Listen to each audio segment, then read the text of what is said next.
ಮಾತು ನೀಡಿದ ಮಾತೆ ವಿಶೇಷ ಕಾರ್ಯಕ್ರಮಕ್ಕೆ ಸ್ವಾಗತ. ನಾನು ಆನಂದ್ ಬುರ್ರಿ. ಚರ್ಚೆ ಮಾತು ನೀಡಿದ ಮಾತೆ ವಿಶೇಷ ಕಾರ್ಯಕ್ರಮಕ್ಕೆ ಸ್ವಾಗತ. 22 ವರ್ಷಗಳಿಂದ ಮಾತು ಬಾರದ ವ್ಯಕ್ತಿಯ ಬಾಳಲ್ಲಿ ಅಚ್ಚರಿಯೊಂದು ಮೂಡಿದೆ. ಮೂಗನ ಬಾಳಲ್ಲಿ ಅತ್ಯದ್ಭುತವಾದಂತಹ ಶಕ್ತಿಯೊಂದು ಪವಾಡವನ್ನ ಸೃಷ್ಟಿ ಮಾಡಿದೆ. ಯುಗಾದಿ ದಿನ ನಾಲಗೆಯಲ್ಲಿ ಶಕ್ತಿ ಮಾತೆಯೊಬ್ಬಳು ಒಲೆದಿದ್ಲು. ಇದೇ ಹೊತ್ತಿನ ವಿಶೇಷ ಮಾತು ನೀಡಿದ ಮಾತೆ. 22 ವರ್ಷಗಳ ಹಿಂದೆ ವ್ಯಕ್ತಿಯೊಬ್ಬರು ಕರಡಿ ದಾಳಿಗೆ ಸಾಕಷ್ಟು ಗಾಯಗೊಂಡಿದ್ರು. ಆ ಸಂದರ್ಭದಲ್ಲಿ ಅವರ ನಾಲಿಗೆಯೂ ಕೂಡ ಕಟ್ಟಾಗಿ ಹೋಗಿತ್ತು. ಹೀಗೆ 22 ವರ್ಷದ ಹಿಂದೆ ಚಿಕಿತ್ಸೆಯನ್ನು ಪಡೆದ ನಂತರದಲ್ಲಿ ನಾಲಿಗೆ ಕಟ್ಟಾದ ನಂತರದಲ್ಲಿ ಮಾತನಾಡುವಂತ ಶಕ್ತಿ ಕಂಪ್ಲೀಟ್ ಆಗಿ ನಿಂತು ಹೋಗಿತ್ತು. ಆದರೆ ಅಚ್ಚರಿ ಬೆಳವಣಿಗೆ ಅನ್ನೋ ಹಾಗೆ ಕಳೆದ 15 ದಿವಸಗಳ ಹಿಂದೆ ಆ ವ್ಯಕ್ತಿಗೆ ಮತ್ತೆ ಮಾತನಾಡೋದಕ್ಕೆ ಸಾಧ್ಯ ಆಗ್ತಾ ಇದೆ. ಅದರ ಎಲ್ಲದರ ಹಿಂದೆ ಶಕ್ತಿ ಮಾತೆಯೊಬ್ಬಳ ಕೃಪೆ ಇದೆ ಎನ್ನುವಂತಹ ಮಾತಿದೆ. ಹಾಗಿದ್ರೆ ಯಾರು ಆ ವ್ಯಕ್ತಿ, ಏನೆಲ್ಲ ನಡೀತು ಅನ್ನೋದ್ರ ಬಗ್ಗೆ ಒಂದು ರಿಪೋರ್ಟ್ ಇದೆ, ನೋಡ ಬನ್ನಿ.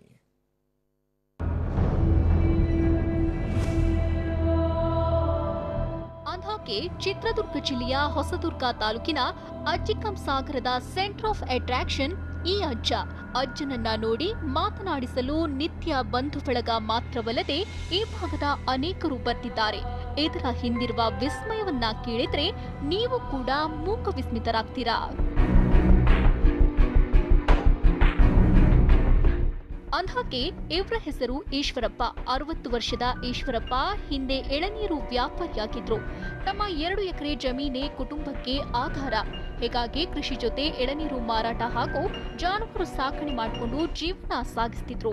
ಆದ್ರೆ ಅದೊಂದು ದಿನ ನಡೆಯಬಾರದ ಘಟನೆ ನಡೆದು ಈಶ್ವರಪ್ಪ ಮಾತು ನಿಲ್ಲುವಂತಾಯ್ತು. ಆ ಭಯಾನಕ ಘಟನೆ ಈಶ್ವರಪ್ಪ ಬಾಳಲ್ಲಿ ಬಹುದೊಡ್ಡ ಬಿರುಗಾಳಿ ಎಬ್ಬಿಸಿತ್ತು. ತೆಂಗಿನಕಾಯಿ ಕೀಳುವಾಗ ಕರಡಿಗಳ ದಾಳಿ. ತಪ್ಪಿಸಿಕೊಳ್ಳುವ ಭರದಲ್ಲಿ ಗಂಭೀರ ಗಾಯ. ಅದು 1997ರ ಜನವರಿ 17 ಮಧ್ಯಾಹ್ನ ಪಕ್ಕದ ಗ್ರಾಮದ ಕಾರೆಹಳ್ಳಿ ಬಳಿಯ ತೆಂಗಿನ ತೋಟಕ್ಕೆ ತೆರಳಿ ತೆಂಗಿನಕಾಯಿ ಕೀಳಲು ಅಣಿಯಾಗಿದ್ದ ಈಶ್ವರಪ್ಪ ಮೇಲೆ 3 ಕರಡಿಗಳು ಸಡನ್ ಆಗಿ ದಾಳಿ ನಡೆಸಿದ್ವು. ಕರಡಿಗಳ ದಾಳಿಯಿಂದ ವಿಚಲಿತರಾಗದ ಈಶ್ವರಪ್ಪ ಜೀವ ಉಳಿಸಿಕೊಳ್ಳಲು ಹೋರಾಟ ಮಾಡಿದ್ದಾರೆ. ಅಷ್ಟರಲ್ಲಾಗ್ಲೇ ಮೈಕೈಯೆಲ್ಲ ಪರಚಿದ ಕರಡಿಗಳು ಮುಖಪರಚಿ ನಾಲಿಗೆ ಸಿಡಿದ್ವು. ಜೀವನ್ಮರಣದ ನಡುವೆ ಹೋರಾಡಿದ ಈಶ್ವರಪ್ಪ ಕರಡಿಗಳ ಮೇಲೆ ಹಲ್ಲೆ ಮಾಡಿ ಬಚಾವಾಗಿದ್ರು. ಆದ್ರೆ ಅದೆಷ್ಟೇ ಚಿಕಿತ್ಸೆ ಕೊಡಿಸಿದ್ರೂ ಈಶ್ವರಪ್ಪಗೆ ಮಾತು ಬಂದಿರಲೇ ಇಲ್ಲ. ಶಕ್ತಿ ದೇವತೆ ಆರಾಧನೆ ನಂತರ ಮರಳಿ ಬಂತು ಮಾತು. ಇನ್ನು ಈಶ್ವರಪ್ಪ ಮತ್ತು ಕುಟುಂಬ ಪಕ್ಕದ ಬೆನಗನಹಳ್ಳಿ ಓಂತಾಯಿ ದೇಗುಲದ ಮೊರೆ ಹೋಗಿದ್ದಾರೆ. ಮಾತಾ ಪಿತೃವನ್ನೇ ದೇವರಾಗಿ ಪೂಜಿಸುವ ವಿಶಿಷ್ಟ ದೇಗುಲ ಓಂತಾಯಿಯ ದೇಗುಲದಲ್ಲಿ ಶ್ರದ್ಧೆಯಿಂದ ನಡೆದುಕೊಂಡಿದ್ದಾರೆ. ನಂತರ ಮನದಲ್ಲೇ ಓಂಕಾರ ಓಂತಾಯಿ ಧ್ಯಾನ ಮಾಡುವುದು ಅಭ್ಯಾಸ ಮಾಡಿಕೊಂಡಿದ್ದಾರೆ. ಪ್ರತಿದಿನವೂ ಬೆಳಗ್ಗೆ ಸಂಜೆ ಶ್ರದ್ಧೆಯಿಂದ ಮನದಲ್ಲೇ ಓಂತಾಯಿ ಧ್ಯಾನದಲ್ಲಿ ಈಶ್ವರಪ್ಪ ತಲ್ಲೀನರಾಗತೊಡಗಿದ್ದಾರೆ. ಹೀಗೆ 7 ವರ್ಷ ಕಳೆದ ಬಳಿಕ ಕಳೆದ ಯುಗಾದಿ ದಿನದಂದು ಹಬ್ಬದ ವಿಶೇಷ ಪೂಜೆ ಸಲ್ಲಿಸಿ ಎಮ್ಮೆ ಮೇಯಿಸುವ ಕಾಯಕಕ್ಕೆ ತೆರಳಿದ್ದಾರೆ. ಆಗ ಎಮ್ಮೆಗಳು ತೆಂಗಿನ ಮರಕ್ಕೆ ಡಿಕ್ಕಿ ಹೊಡೆದು ಹಾಳು ಮಾಡಲು ಶುರು ಮಾಡಿವೆ. ಧ್ಯಾನಾಸಕ್ತರಾದ ಈಶ್ವರಪ್ಪ ತಕ್ಷಣ ಎಮ್ಮೆಗಳಿಗೆ ಗದರಿದ್ದು ಅಲ್ಲಿಗೆ ನಾಲಿಗೆಯಲ್ಲಿ ಮಾತನಾಡುವ ಶಕ್ತಿ ಬಂದಿದೆ. ಆಸ್ಪತ್ರೆಗೆ ತೋರಿಸಿದ್ರು. ಆಸ್ಪತ್ರೆಗೆ ಎಲ್ಲ ಕೈ ಮೈ ಎಲ್ಲ ಹೊಲಿಗೆ ಹಾಕಿದ್ರು. ನಾಲಿಗೆ ಒಂದು ಮಾತ್ರ ಹೊಲಿಗೆ ಹಾಕೋಕ್ಕಾಗಲ್ಲ, ಇದು ದಾವಣಗೆರೆ ಆಸ್ಪತ್ರೆಗೆ ತಗೊಂಡೋಗಲೇಬೇಕು ಅಂತಂದು 2 ಸ್ಟಿಚಿಂಗ್ ಹಾಕಿ ನಾಲಿಗೆ ಒಂದು ಹಂಗೆ ಬಿಟ್ಟರು. ಈ ಎಮ್ಮೆಗಳು ತೆಂಗಿನ ಗಿಡ ಕಡಿಯುತ್ತಾ ಇದ್ದು ನೀರು ಬಿಡ್ತಾ ಇದ್ದೆ. ಒಂದು 3-4 ಗಿಡ ಕಡಿದಿದ್ದು ಅದು ಒಂಚೂರು ಗದಕ್ಕೆ ಅಂದೆ ಹಂಗೆ ಇದಾಯ್ತೋ ಗೊತ್ತಿಲ್ಲ. ಒಂದು ಸ್ವಲ್ಪ ಧ್ವನಿ ಬಂತು, ಮಾತಾಡಂಗೆ ಆದೆ.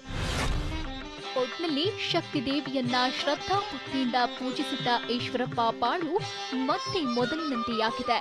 ಈಗ ಈ ದೇವಿಯ ಮೊರೆ ಹೋಗುವವರ ಭಕ್ತರ ಸಂಖ್ಯೆಯೂ ಹೆಚ್ಚಾಗಿದ್ದು ದೇವಿ ಎಲ್ಲರಿಗೂ ಒಳ್ಳೆಯದು ಮಾಡಲಿ ಅನ್ನೋದೇ ನಮ್ಮ ಆಶಯ. ಬಸವರಾಜ್, TV9 ಚಿತ್ರದುರ್ಗ. ಇದು ವಿಚಿತ್ರ ಆದರೂ ಕೂಡ ಸತ್ಯ. ಯಾಕಂದ್ರೆ ಕಳೆದ 22 ವರ್ಷಗಳ ಹಿಂದೆ ಹೋಗಿದ್ದಂಥ ಮಾತು ಮತ್ತೆ ವಾಪಸ್ ಬಂದಿದೆ. ಅವಾಗೆ ಮಾತಾಡೋದಕ್ಕೆ ಸ್ವತಃ ಈಶ್ವರಪ್ಪ ಅವರು ನಮ್ಮ ಜೊತೆಗಿದ್ದಾರೆ. ಅವರ ಮಗ ಮಂಜುನಾಥ್ ನಮ್ಮ ಜೊತೆಗಿದ್ದಾರೆ. ಇನ್ನು ದೈವಜ್ಞ KN ಸೋಮಯಾಜುರು ಕೂಡ ನಮ್ಮ ಜೊತೆಗೆ ಜಾಯ್ನ್ ಆಗಿದ್ದಾರೆ. ಡಾಕ್ಟರ್ HM ರಮೇಶ್ ಅವರು ಇದ್ದಾರೆ, ಜನರಲ್ ಸರ್ಜನ್. ಈಶ್ವರಪ್ಪ ಅವರೇ, ಎಷ್ಟು ವರ್ಷಗಳ ಹಿಂದೆ ದಾಳಿ ನಡೆದಿತ್ತು, ಏನಾಗಿತ್ತು ಅವತ್ತು?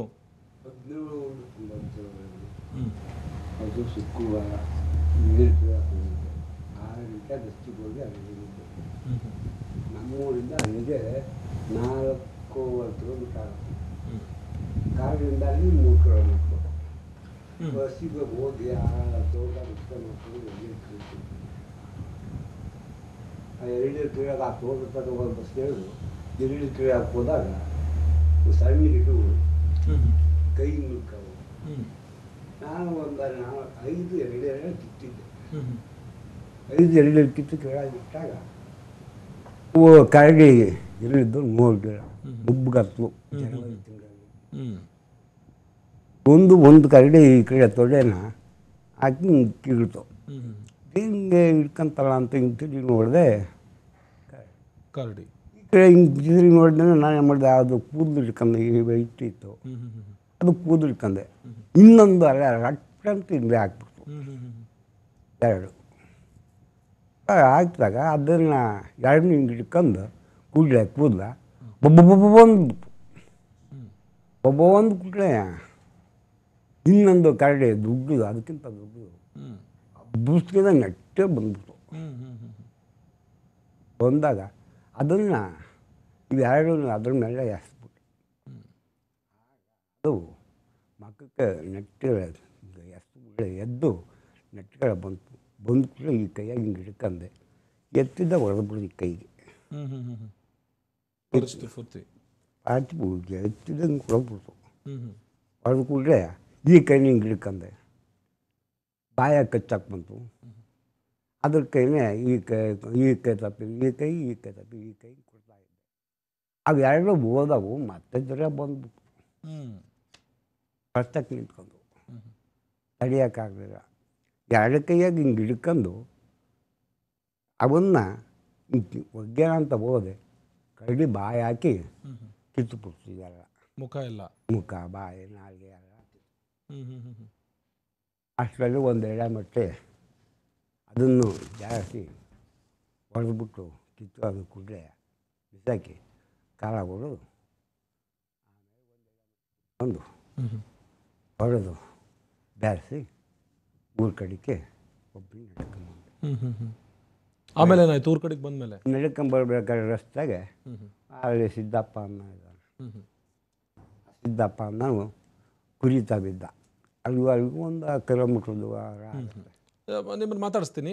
ಎಷ್ಟು ವರ್ಷದಿಂದ ಮಾತಾಡ್ತಿರ್ಲಿಲ್ಲ? ಮನೇಲೂ ಒಂಚೂರು ಮಾತು ಬರ್ತಾನೆ ಇರಲಿಲ್ವಾ? ಏನು ವಾಯ್ಸೇ ಬರ್ತಿರ್ಲಿಲ್ಲ? ಒಳಗಡೆ ವಾಯ್ಸೇ ಬರ್ತಾ ಇರಲಿಲ್ಲ, ಏನು ಪದಗಳೇ ಬರ್ತಾ ಇರಲಿಲ್ಲ, ಏನು ಮಾತಾಡ್ತಿರ್ಲಿಲ್ಲ. ನಾನು ಮುಂಚೆ ಇವ್ರಿಗೆ ಕರಡಿ ಕಡಿಯೋದಕ್ಕಿಂತ ಮುಂಚೆ ನಾನು ಅವಾಗೆಲ್ಲ 8ನೇ ಕ್ಲಾಸು. ಅವಾಗೆಲ್ಲ ಚೆನ್ನಾಗಿ ಮಾತಾಡೋರು ನಮ್ಮ ತಂದೆ. ನಮಗೆಲ್ಲ 8ನೇ ಕ್ಲಾಸು ಅಂದರೆ ಚೆನ್ನಾಗಿ ಬುದ್ಧಿ ಇತ್ತು ನನಗೆ. ಇವ್ರು ಕರಡಿ ಕಡ್ದಿದೆ ಅನ್ನೋದು ಗೊತ್ತಾದಾಗ ಮಾತ್ರ ಅವಾಗ ಅಷ್ಟೇ ಜಸ್ಟ್ ವಸ್ತ್ರುಗ ಇತ್ತು, ಗೌರ್ಮೆಂಟ್ ಆಸ್ಪತ್ರೆಗೆ ಹಾಕೊಂಡು ಅಲ್ಲೋ ನೋಡಿದ್ದು. ಆನಂತರ ಇವ್ರ ಮನೆಗೆ ಬಂದಮೇಲೆ ಕರಡಿ ಕಡ್ದ್ಮೇಲೆ ಇವ್ರು ಮಾತು ಬರಲ್ಲ ಅನ್ನೋದು ಆವಾಗ ನಮಗೆ ಶಾಕ್ ಆಯಿತು. ಇದೇನು ಮಾತಾಡ್ತಿದ್ರು, ಮಾತಾಡ್ದಂಗಾದರು ಏನು ಅಂತ ನಮಗೆ ಒಂಥರ ಎಲ್ಲರಿಗೂ ಊರವ್ರಿಗೆಲ್ಲರಿಗೂ ಒಂಥರ ಎಲ್ಲ ಬೇಜಾರ ಪಟ್ಕೊಳೋರು. ಚೆನ್ನಾಗಿದ್ದ ಮನುಷ್ಯ ಹಿಂಗಾದ್ನಲ್ಲ ಅಂತ ಅಂದ್ಕೊಳೋರು. ಏನು ಮಾತೇ ಇರ್ತಿರಲಿಲ್ಲ, ಓನ್ಲಿ ಬರವಣಿಗೆ ಮುಖಾಂತರ. ಅವ್ರು ಒಂದು 2ನೇ ಕ್ಲಾಸ್ 3ನೇ ಕ್ಲಾಸ್ ಓದಿದ್ದಾರೆ ಅವತ್ತಿನ ಕಾಲದಲ್ಲಿ. ಆ ಬರವಣಿಗೆ ಮುಖಾಂತರನೇ ನಮಗೆ ಏನಾದ್ರು ಎಕ್ಸ್ಪ್ಲೇನ್ ಮಾಡೋಕ್ಕೆ ಬರೋರು. ಆ ಅಕ್ಷರನೂ ನಮಗೆ ಗೊತ್ತಾಗ್ತಾ ಇರಲಿಲ್ಲ. ಏನು ನಮಗೆ ಒಂಥರ ಕನ್ಫ್ಯೂಷನ್ ಆಗೋದು. ನಮ್ಮ ತಂದೆ ಏನು ಹಿಂಗೆಲ್ಲ ಬರ್ದು ತೋರಿಸ್ತಾರಲ್ಲ ಅಂತ. ಒಂದೊಂದು ಟೈಮು ನಾವೇನೇ ಹೇಳಿದ್ರು ಅವ್ರಿಗೆ ಅರ್ಥ ಆಗ್ತಿರಲ್ಲ, ಅವ್ರು ಹೇಳಿದ್ದು ನಮ್ಗೆ ಅರ್ಥ ಆಗ್ತಿರಲ್ಲ. ಒಂದೊಂದು ಟೈಮ್ ತಲೆ ಬಡ್ಕೊಳೋರು, ಏನಪ್ಪ ಇದು ಅಂತ. ಅವ್ರಿಗೆ ನಮ್ಮ ಮೇಲೆ ಒಂದೊಂದು ಥರ ಬೇಜಾರಾಗ್ಬಿಡೋದು. ನಾನು ಹೇಳಿದ್ದು ಇವ್ರಿಗೆ ಅರ್ಥ ಆಗಲ್ಲ, ನಮ್ಮ ಮನೆಯವ್ರಿಗೆ ಅರ್ಥ ಆಗಲ್ಲ ಅಂದ್ಕೊಳೋರು. ಯಾವ ಸಂದರ್ಭದಲ್ಲೂ ಮಾತಾಡಿರಲಿಲ್ಲ? ಎಂಥ ಸಿಟ್ಟು ಬಂದರು ಅಥವಾ ಏನೋ ಇಂಪಾರ್ಟೆಂಟ್ ಹೇಳಬೇಕು ಅಂತಂದಾಗಲೂ ಮಾತಾಡಿರಲಿಲ್ಲ? ಏನು ನಾನು ಒಂದು ಮಾತಾಡಿರೋದು ನನಗೆ ಗೊತ್ತಿಲ್ಲ. ನನಗೆ ಅವ್ರು ಎಂದು ಆ ಕರಡಿ ಕಡಿಯೋದಕ್ಕಿಂತ ಮುಂಚೆ ಮಾತಾಡಿರೋದು ಮಾತ್ರ ನೆನಪಿದೆ. ಅಂದರೆ ಅವಾಗ ನಾವು ಚಿಕ್ಕ ಮಕ್ಕಳು, ಅವಾಗ ಮಾತಾಡಿರೋದು ನೆನಪಿದೆ. ಆ ವಾಯ್ಸ್ಗೂ ಈಗ ಮಾತಾಡ್ತಾ ಇರೋ ವಾಯ್ಸ್ಗೂ ಸ್ವಲ್ಪ ಡಿಫ್ರೆನ್ಸ್ ಇದೆ. ಅದಕ್ಕಿಂತ ಮುಂಚೆ ಮಾತಾಡಿರಲಿಲ್ಲ? ಮಧ್ಯದಲ್ಲಿ 22 ವರ್ಷ ಮಾತೇ ಇಲ್ಲ? 22 ವರ್ಷದಲ್ಲಿ ಒಂದು ದಿವಸನೂ. ಮತ್ತೆ ಅವರಿಗೆ ಕೈ ಆಕ್ಸಿಡೆಂಟ್ ಆಯಿತು 2008ಅಲ್ಲಿ. ಆ ಟೈಮಲ್ಲೂ ಸಮೇತ ಇವ್ರು ಮಾತಾಡಿಲ್ಲ. ಮತ್ತೆ ಸಿಟಿ ಸೆಂಟ್ರಲ್ ಆಸ್ಪತ್ರೆ ದಾವಣಗೆರೆನಲ್ಲಿ ಇವ್ರನ್ನ ಅಲ್ಲೇ ಟ್ರೀಟ್ಮೆಂಟ್ ಕೊಡಿಸಿದ್ದು. ಅಲ್ಲಿ ಅವಾಗ್ಲೂ ಮಾತಾಡ್ಸಿಲ್ಲ, ಬರೀ ಬಾಯಿ ಬಡ್ಕೊಳೋರ ಹೊರ್ತು ಆ ಟೈಮಲ್ಲೂ ಏನು ಸೌಂಡ್ ಇಲ್ಲ, ಏನು ಮಾತಾಡೋದು ಬರ್ತಾನೆ ಇರಲಿಲ್ಲ. ಆವಾಗಲೂ ಟ್ರೀಟ್ಮೆಂಟ್ ಎಲ್ಲ ಡಾಕ್ಟ್ರುಗಳಿಗೆ ಕೇಳಿದ್ವಿ ನಾವು, ಸರ್ ಏನಾರು ಬರುತ್ತಾ ಹಿಂಗೆ ಸೆಂಟ್ರಲ್ ಹೋಗಿ. ಅವರು ಕೇಳೋರು, ಇವರಿಗೆ ಟ್ರೀಟ್ಮೆಂಟ್ ಕೊಟ್ಟರು ಬರ್ಬೋದಾ ಹಿಂಗೆ ಅಂದಾಗ, ಸರ್ ಕೊಡಿ ಪರವಾಗಿಲ್ಲ ಬಂದರು ನಮ್ಗಿನ್ನೂ ಖುಷಿ. ನಮ್ಮ ತಂದೆ ತಾಯಿ ನೋಡ್ಕೊಳಕ್ಕೆ ನಾವು ಅವ್ರಿಗೂ ಯಾರ ಹತ್ರ ಮಾತಾಡಬೇಕಾದ್ರೆ ಅವ್ರಿಗೊಂಥರ ಫೀಲಿಂಗ್ ಆಗುತ್ತೆ, ನಮ್ಗೊಂಥರ ಖುಷಿ ಆಗುತ್ತೆ. ನಮ್ಮ ತಂದೆ ತಾಯಿ ನಮ್ಮ ಎದುರಿಗೆ ಚೆನ್ನಾಗಿದ್ರೆ ಸಾಕಲ್ಲ ಅಂತ ನಮಗೆ ಖುಷಿ ಆಗೋದು. ಅದಕ್ಕೂ ಆ ದೇವಸ್ಥಾನಕ್ಕೆ ಹೋಗ್ತಾ ಇದ್ರು, ದೇವಸ್ಥಾನದಲ್ಲಿ ಪೂಜೆ ಮಾಡ್ತಾ ಇದ್ರು, ಓಂ ಶಕ್ತಿ ದೇವಸ್ಥಾನ, ಮಾತಾಪಿತ ದೇವಸ್ಥಾನ, ಅದರಿಂದನೇ ಮಾತು ಬಂತು ಅಥವಾ ಕೃಪೆ ಇದೆ ಅಂತ ಹೇಳ್ತಿದ್ರು ಅವರು. ಅದು ಇದ್ರೂ ಇರ್ಬೋದು. ಯಾಕೆಂದರೆ ನಾವು ರೆಗ್ಯುಲರಾಗಿ ಎಲ್ಲರೂ ಅವ್ರವ್ರ ದೇವ್ರನ್ನ ಹೆಂಗೆ ಪೂಜೆ ಮಾಡ್ತಾರೆ ನಾವು ಅದೇ ಥರ ಮಾಮೂಲಿಯಾಗಿ ಪೂಜೆ ಮಾಡ್ತೀವಿ. ಅದನ್ನ ಡೈಲಿ ಬೆಳಿಗ್ಗೆ ಸಾಯಂಕಾಲ ಪೂಜೆ ಮಾಡ್ತೀವಿ. ಪ್ರತಿಫಲ ಇರ್ಬೋದೇನೋ, ಹೇಳೋಕ್ಕಾಗಲ್ಲ.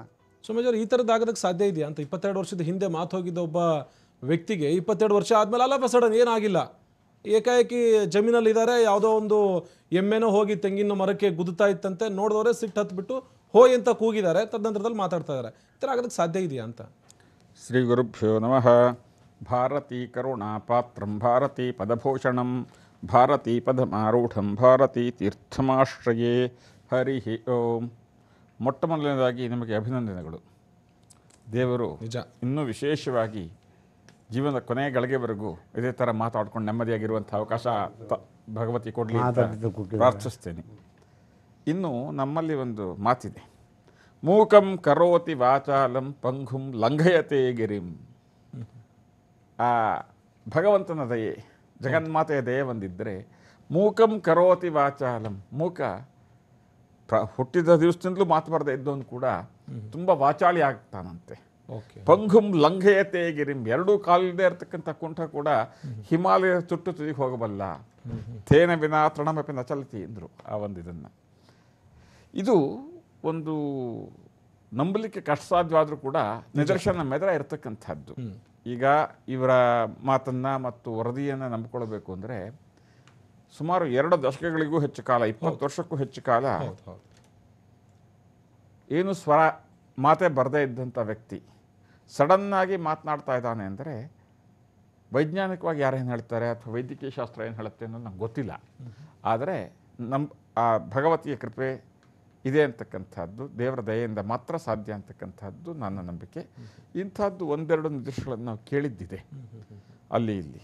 ಇವತ್ತು ನೋಡ್ತಾ ಇರೋದಿದೆ, ಮೊದಲಾದರೂ ಕೂಡ ಇಂಥ ಒಂದೆರಡು ನಿದರ್ಶನಗಳನ್ನು ಎಷ್ಟೋ ವರ್ಷಗಳ ನಂತರ ಜ್ಞಾಪಕ ಬರುತ್ತೆ, ಎಷ್ಟೋ ವರ್ಷಗಳ ನಂತರ ಮಾತು ಬರ್ತಕ್ಕಂಥದ್ದು. ಇಂಥ ಒಂದು ನಿದರ್ಶನಗಳನ್ನು ನಾವು ಕೇಳಿದ್ದಿದೆ ಕೆಲವು ಕಡೆಗಳಲ್ಲಿ. ಮತ್ತೆ ನಿಮ್ಮನ್ನು ಮಾತಾಡಿಸ್ತೀನಿ. ಇನ್ನು ವೈದ್ಯರೇನು ಹೇಳ್ತಾರೆ? ನಿಜವಾಗ್ಲೂ ಕೂಡ 22 ವರ್ಷ 30 ವರ್ಷ ಈ ರೀತಿ ಮಾತು ಹೋಗಿರುವಂಥ ವ್ಯಕ್ತಿ ಮಾತಾಡೋದಕ್ಕೆ ಸಾಧ್ಯ ಇದೆಯಾ? ವೈಜ್ಞಾನಿಕವಾಗಿ ಏನಾದರೂ ಅದಕ್ಕೆ ಕಾರಣಗಳಿರುತ್ತಾ? ವೈದ್ಯರನ್ನ ಮಾತಾಡ್ಸೋಣ. ಜೊತೆಗೆ ಅವರ ಈ ಈಶ್ವರಪ್ಪ ಅವರ ಫ್ರೆಂಡ್ ಒಬ್ರು ಇದ್ದಾರೆ, ಇವರಿಗೆ ದಾಳಿ ಆದಂಥ ಸಂದರ್ಭದಲ್ಲಿ ಜೊತೆಗೆ ಇದ್ದಂಥವ್ರು, ಅವ್ರೇನು ಹೇಳ್ತಾರೆ ನೋಡೋಣ ಚಿಕ್ಕ ಬ್ರೇಕ್ ಆದಮೇಲೆ. ವಿಶೇಷ ಕಾರ್ಯಕ್ರಮಕ್ಕೆ ಮತ್ತೆ ಸ್ವಾಗತ. ಆಗಲೇ ನೋಡ್ತಾ ಇದ್ವಿ, ಈಶ್ವರಪ್ಪ ಅವರಿಗೆ ಮಾತು ಬಂದಿರೋದಕ್ಕೆ ದೇವರ ಕೃಪೆ ಇದೆ ಎನ್ನುವಂಥ ವಿಚಾರವನ್ನು ಸ್ವತಃ ಅವರೇ ಒಪ್ಪಿಕೊಳ್ತಾ ಇದ್ದಾರೆ. ಇನ್ನು ಸೋಮೇಶ್ವರ್ ಕೂಡ ಹೇಳ್ತಾ ಇದ್ರು, ಇಂಥ ಅನೇಕ ಉದಾಹರಣೆಗಳನ್ನು ನಾವು ಕೇಳಿಸ್ಕೊಂಡಿದ್ದೀವಿ, ಒಂದಷ್ಟು ಪವಾಡಗಳನ್ನು ನಡೆದಿದೆ ಎನ್ನುವಂಥ ಮಾತು. ಡಾಕ್ಟರ್ ಏನು ಹೇಳ್ತಾರೆ ಅಂತ? ಡಾಕ್ಟರ್ ಏನು ಹೇಳ್ತೀರಿ? 22 ವರ್ಷದಿಂದ ಮಾತಿರಲಿಲ್ಲ, ಏಕಾಏಕಿ ಮಾತು ಬಂದಿದೆ. ಈಗ ಮಾತು ಬರೋದಕ್ಕೆ, ಮಾತಾಡಲಿಕ್ಕೆ, ಮಾತು ಅಂದರೆ ಅದು ಒಂದು ಕಾಂಪ್ಲೆಕ್ಸ್ ಕೃತ್ಯ. ಒಂದು ಮಾತು ಬರಬೇಕು ಅಂದರೆ ಮಾತು ನಾವು ಕೇಳಿಸ್ಕೋಬೇಕು. 2 ಥರದ್ದು, ಈಗ ಮೂಕರು 2 ಥರ ಇರ್ತಾರೆ. ಪ್ರೀಲಿಂಗ್ವಲ್ ಅಂತ ಹೇಳ್ತೀವಿ, ಅಂದರೆ ಹುಟ್ಟಿದಾಗಿಂದ ಕಿವುಡರಾಗಿರ್ತಾರೆ, ಅವ್ರಿಗೆ ಮಾತು ಕೇಳೋದೇ ಇಲ್ಲ, ಮಾತಂದರೆ ಏನು ಅಂತ ಗೊತ್ತಿರಲ್ಲ. ಅಂಥವರು ಮಾತು ಕಲಿಬೇಕು ಅಂದರೆ ನಾವು ಅವ್ರಿಗೆ ಮಾತು ಕೇಳಿಸ್ಬೇಕು. ಮೆಷಿನ್ ಹಾಕ್ತೀವಿ, ಕಾಕ್ಲಿಯರ್ ಇಂಪ್ಲಾಂಟ್ ಇಂಥದ್ದೆಲ್ಲ ಮಾಡ್ತೀವಿ. ಇನ್ನು ಪೋಸ್ಟ್ ಲಿಂಗ್ವಲ್ ಡೆಫ್ನೆಸ್ ಆಗ್ಬೋದು, ಅಂಥವ್ರಿಗೆ ಮಾತು ಬರುತ್ತೆ, ಆದರೆ ಮಾತು ಕ್ರಮೇಣ ಅದರ ಉಚ್ಚಾರಣೆ ಸ್ವಲ್ಪ ಬೇರೆ ಬೇರೆ ಆಗ್ತಾ ಬರುತ್ತೆ. ಈಗ ಮಾತು ಒಂದು ಸತಿ ಕಲ್ತ ಮೇಲೆ ಅದನ್ನು ಮರೆಯೋದು ಸಾಧ್ಯ ಇಲ್ಲ. ಅವರ ವಯಸ್ಸು ಸಾಧಾರಣ 60 ವರ್ಷ ಆಗಿರ್ಬೋದು, 22 ವರ್ಷ ಅಂದರೆ ಸಾಧಾರಣ 40 ವರ್ಷದವರಾಗಿದ್ದರು. ಅವಾಗ ತನಕ ಅವರು ಆರೋಗ್ಯವಾಗಿದ್ದರು. ಅವಾಗ ಅವ್ರ ಮೇಲೆ ದಾಳಿ ನಡೆದಿದೆ. ದಾಳಿ ನಡೆದಾಗ ಏನಾಯಿತು ನನಗೆ ಗೊತ್ತಿಲ್ಲ. ಅದು ದಾಳಿಯಿಂದ ಅವ್ರಿಗೆ ಏನು ತೊಂದರೆ ಆಯಿತು, ಏನು ವೇದನೆ ಆಯಿತು ಅದು ಗೊತ್ತಿಲ್ಲ. ಮಾತು ಬರದೇ ಇರೋದಕ್ಕೆ ನಿಮ್ಮ ಮೆದುಳಿಂದ ಹಿಡಿದು, ನಿಮ್ಮ ಮಾನಸಿಕ ಸ್ಥಿತಿಯಿಂದ ಹಿಡಿದು, ನಿಮ್ಮ ಮಾತು ಬರುವಂಥ ಇದು ಅಂಗಗಳು ಇದೆಯಲ್ಲ, ವಾಯ್ಸ್ ಬಾಕ್ಸ್, ನಿಮ್ಮ ನರಗಳು ಮತ್ತು ನಿಮ್ಮ ನಾಲ್ಗೆ, ಅದೆಲ್ಲ ಥರದ್ದು ಇದಿರುತ್ತೆ, ಕೈ ಇರುತ್ತೆ. ಅದರಲ್ಲಿ ಅವ್ರಿಗೆ ವಾಯ್ಸ್ ಬಾಕ್ಸ್ ಪೆಟ್ಟಾಗಿರೋದಾಗಲಿ, ನಾಲ್ಗೆ ಪೆಟ್ಟಾಗಿರೋದಾಗಲಿ ಈಗ ಸದ್ಯಕ್ಕೆ ನಮಗೆ ಗೊತ್ತಾಗ್ತಿಲ್ಲ. ಅವಾಗೇನಾಗಿತ್ತು, ನಾನು ಇವಾಗ ಕೂತ್ಕೊಂಡು ಹೇಳೋದು ಇದಾಗುತ್ತೆ. 22 ವರ್ಷ ಒಬ್ಬ ಮನುಷ್ಯಂಗೆ ಅದು ವಾಯ್ಸ್ ಬಾಕ್ಸ್ ಪೆಟ್ಟಾಗಲಿ, ನಾಲ್ಗೆ ಪೆಟ್ಟಾಗಲಿ, ಅದು ತಾನೇ ಸರಿ ಹೋಗಲಿ ಅಥವಾ ಡಾಕ್ಟ್ರೇ ಅದನ್ನು ಚಿಕಿತ್ಸೆ ಮಾಡಿ ಸರಿ ಮಾಡೋದು ಆಗುತ್ತೆ. ಒಂದು 2-3 ತಿಂಗಳು ಆಗುತ್ತೆ, ಒಂದು ಸ್ವಲ್ಪ ದಿನ ಆಗುತ್ತೆ, ಒಂದು ವರ್ಷ ಆಗುತ್ತೆ.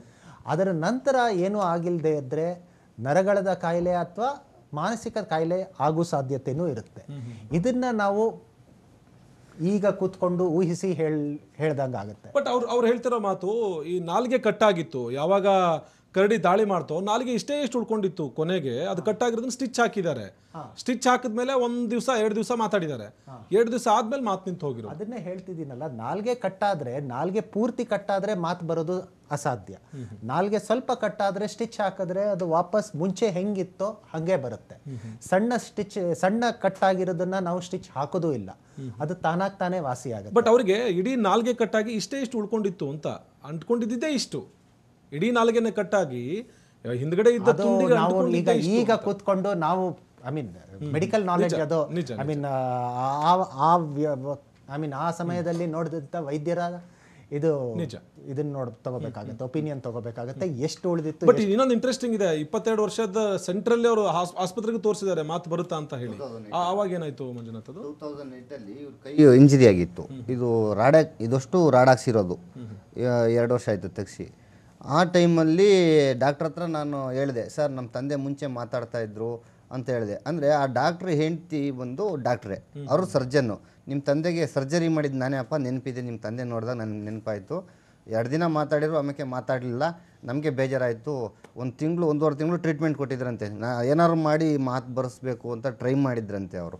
ಆ ಲೇಡೀಸ್ ಹತ್ರನೂ ಅದೇ ಡಾಕ್ಟ್ರ್ ಹತ್ರ ನಾನು 1 ತಿಂಗಳು ಅವ್ರ ಮನೆಯಲ್ಲೇ ಇಟ್ಕೊಂಡಿದ್ರು. ಮತ್ತು ಈ ಇಂಜರಿ ಆದಾಗ ಅವ್ರ ಮನೆಯಲ್ಲೇ 1 ತಿಂಗಳು ಇಟ್ಕೊಂಡು ಟ್ರೀಟ್ಮೆಂಟ್ ಕೊಟ್ಟು ನಾನು ಅವ್ರಿಗೆ ಹೇಳಿದೆ, ಏನಾದ್ರು ಬಾಯಿ ಬರುತ್ತಾ ಟ್ರೈ ಮಾಡಿ ಸರ್ ಅಂತ ಹೇಳಿದೆ. ಅವರು ಕರ್ಕೊಂಬಂದು ಡಾಕ್ಟ್ರು ಚೆಕ್ ಮಾಡಿ, ಇಲ್ಲಪ್ಪ ಸುಮ್ಮನೆ ನಿಮ್ಮ ಹತ್ರ ದುಡ್ಡಿಲ್ಲ ಏನಿಲ್ಲ ಅಂತ ಅಂದರು. ಸರ್ ದುಡ್ಡಿನ ಬಗ್ಗೆ ಚಿಂತೆ ಮಾಡಬೇಡ್ರಿ, ನಾವೇನೋ ಮಾಡ್ಕೊತೀವಿ, ಇನ್ನೇನು ಹುಟ್ಟಿರೋದೇ ದುಡ್ಕೊಂಡು ತಿನ್ನಬೇಕು ಅಂದರೆ ಅವರು ಮಾತಾಡಿದರೆ ನಮಗೂ ಒಂದು ಸ್ವಲ್ಪ ಸುಲಭ ಆಗುತ್ತೆ. ಎಲ್ಲರೂ ದುಡ್ಕೊಂಡವರು ಬರ್ತಾರಲ್ಲ, ಇದ್ರ ಮೇಲೆ ಹೇಳಿದೆ ನಾನು. ನಮ್ಮ ತಂದೆ ನಮಗೊಂದು ಸ್ವಲ್ಪ ಬಲ ಇದ್ದಂಗೆ ಆ ಥರ ಹೇಳಿದೆ. ಇಲ್ಲ ಬರಲ್ಲ ಅಂತ ಅವ್ರು ಒಂದು ಸಲ ಬಂದು ಚೆಕ್ ಮಾಡಿದರು. ಹಿಂಗೆಲ್ಲ ನಾಲ್ಗೆ ಮೇಲೆ ಕೆಳಗೆ ಎಲ್ಲ ಮಾಡಿ ಎಲ್ಲ ಇದನ್ನು ಮಾಡಿದ್ರು, ಬ್ಯಾಟ್ರಿ ಹಾಕಿರು, ಏನೇನು ಚೆಕ್ ಮಾಡಿದರು. ಆಮೇಲೆ ಇದು ಆಗಲ್ಲಪ್ಪ ಅಂತ ಹೇಳಿದರು. ಅಲ್ಲಿ ಎಷ್ಟು ವರ್ಷ ಆಯಿತು ಅಂದರೆ 97 ಆಗಿರೋದು ಸರ್ ಇದು ಅಂತಂದೆ. 100ಕ್ಕೆ 99% ಬರೋದು ಡೌಟು ಅಂತ ಅಂದರು.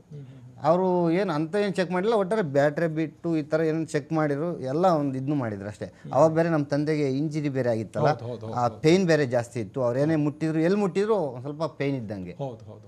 ಹರೀಶ್, ಒಂದು ವಿಚಾರ, ಈ ಸಿನಿಮಾಗಳಲ್ಲಿ ನೋಡಿರ್ತೀವಿ, ಸೋಮೇಶ್ವರ್ ಸಿನಿಮಾಗಳಲ್ಲಿ ನೋಡಿರ್ತೀವಿ, ಸಡನ್ ಆಗಿ ಶಾಕ್ ಆದಾಗ ಮಾತು ನಿಂತು ಹೋಗಿರುತ್ತೆ, ಮತ್ತೆ ಅಂಥದ್ದೇ ಒಂದು ಇನ್ಸಿಡೆಂಟ್ ಆದಾಗ ಮತ್ತೆ ವಾಪಸ್ ಮಾತು ಬರೋದು ನೋಡಿರ್ತೀವಿ. ದೇವರುಗಳ ನಾಲ್ಗೆ ಮೇಲೆ ಓಂ ಅಂತ ಬರ್ದಾಗ್ಲೋ ಅಥವಾ ಮತ್ತೊಂದು ವಿಚಾರ ಬರ್ದಾಗ್ಲೋ ಮಾತು ಬಂದಿರುವಂಥದ್ದು ನೋಡಿರ್ತೀವಿ. ನಿಜ ಜೀವನದಲ್ಲಿ ಆ 3 ಗಂಟೆನಲ್ಲಿ ಎಷ್ಟೆಷ್ಟೋ ಆಗಿ ಹೋಗ್ಬಿಡುತ್ತೆ. ಅದನ್ನ ನಾವು ನಮ್ಮ ನಿತ್ಯ ಜೀವನದಲ್ಲಿ ತಗೊಳ್ಳಿಕ್ಕೆ ಆಗೋದಿಲ್ಲ. ಆದರೆ ಇವರು ಕೆಲವು ವರ್ಷಗಳು 10-20 ವರ್ಷ ಮಾತು ತಿಳಿಸಿದ್ರು, ಆಮೇಲೆ ಯಾವುದೋ ಒಂದು ಸಂದರ್ಭದಲ್ಲಿ ಮಾತಾಡ್ಲಿಕ್ಕೆ ಶುರು ಮಾಡಿದ್ರು. ಅಂದರೆ ಇದು ಮೊದಲನೇ ಕೇಸ್ ಏನೂ ಅಲ್ಲ, ಇಂಥದ್ದು ಕೆಲವುದು ನಡೆದಿರ್ತಕ್ಕಂಥದ್ದನ್ನು ಕೇಳಿದ್ದೀನಿ.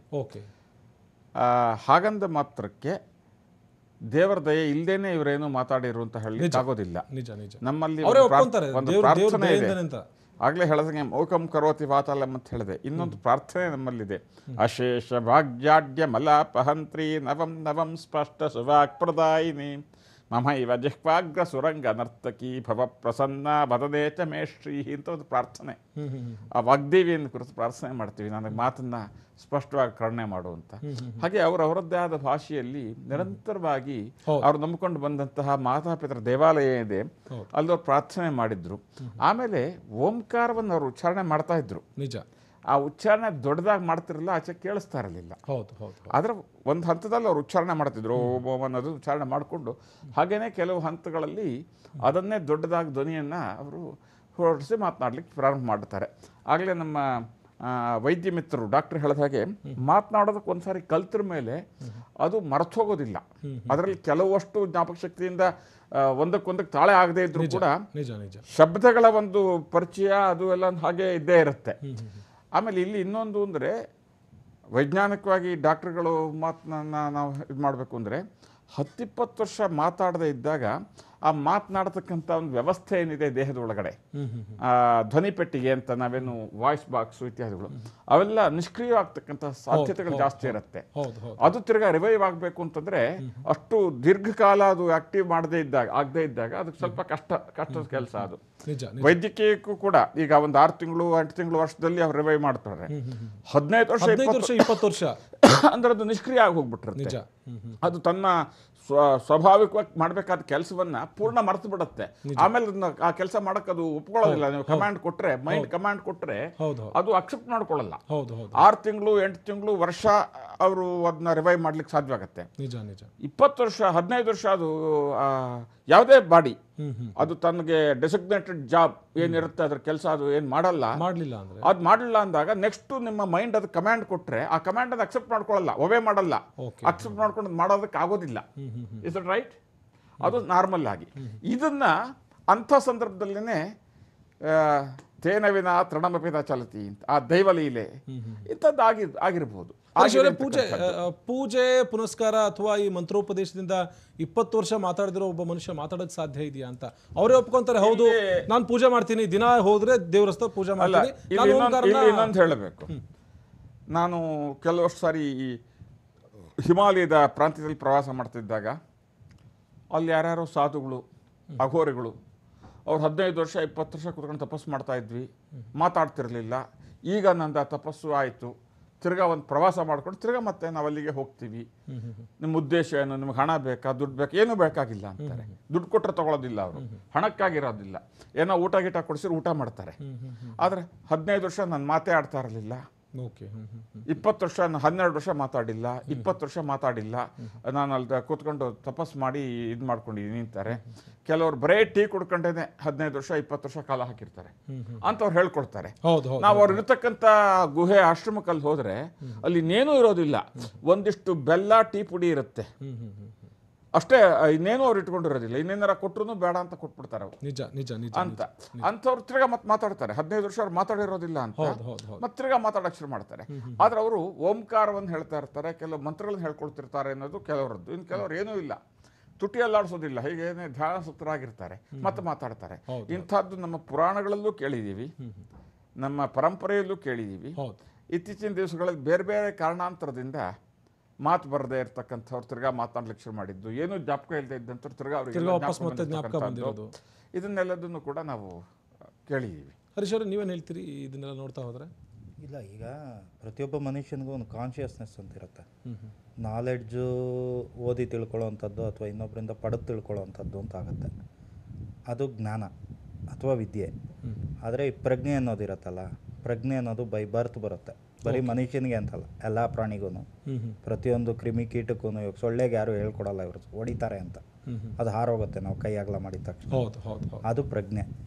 ಸೊ ಈ sudden, all of A sudden ಯಾವ್ದಾದ್ರು ಶಾಕ್ ಅಂತೀವಲ್ಲ, ಆ ಥರ ಘಟನೆ ನಡೆದಾಗ, ಈಗ ಸಡನ್ನಾಗಿ ಇಲ್ಲಿ 4 ಜನ ಕೂತಿದ್ದೀವಿ, ಯಾರೋ 5 ಜನರಲ್ಲಿ ಯಾರೋ ಒಬ್ಬರು ಜೋರಾಗಿ ಅಬ್ನಾರ್ಮಲ್ ಆಗಿ ಬಿಹೇವ್ ಮಾಡಿದ ತಕ್ಷಣ ಮಿಕ್ಕಿದ 3 ಜನಕ್ಕೆ ಮಾತು ಬರಲ್ಲ ಸಡನ್ನಾಗಿ, ಏನಿದು ಸಡನ್ನಾಗಿ ಹೀಗಾಯಿತು ಅಂತ.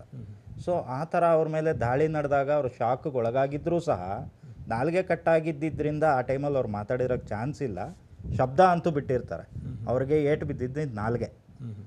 ಶಬ್ದ ಏನಿರುತ್ತೆ, ಸೌಂಡ್ ಬಾಕ್ಸ್ ಏನಂತೀವಿ, ಸೌಂಡ್ ಕಾರ್ಡ್ ಅಂತ ಏನಂತೀವಿ, ಅದಕ್ಕೇನು ಡ್ಯಾಮೇಜ್ ಆಗಿರೋಕ್ಕೆ ಚಾನ್ಸ್ ಇಲ್ಲ.